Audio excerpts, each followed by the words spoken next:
Sa mga grasa meron tayong magagawa ng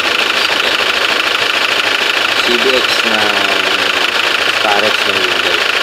Pang issue nito mga grasa, overheating. Nagkakaroon ng talisik sa kanya radiator. Tumayo! Ay! Tumayo! Tumayo! Hirap!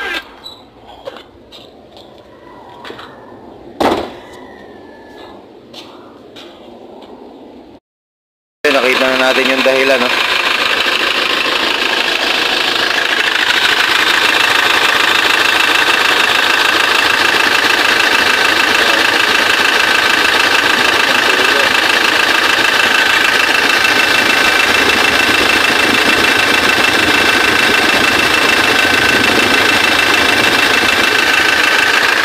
Dito sa ilalim ng alternator.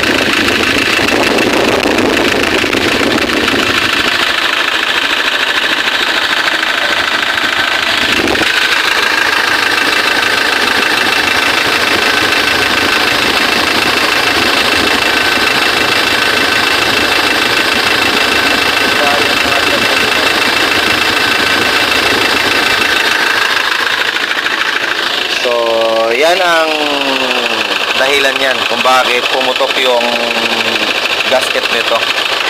Kaya nagkabulwak dito sa radiator.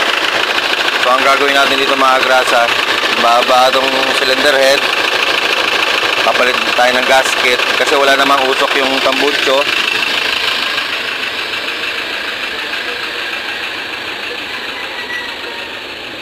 Yan.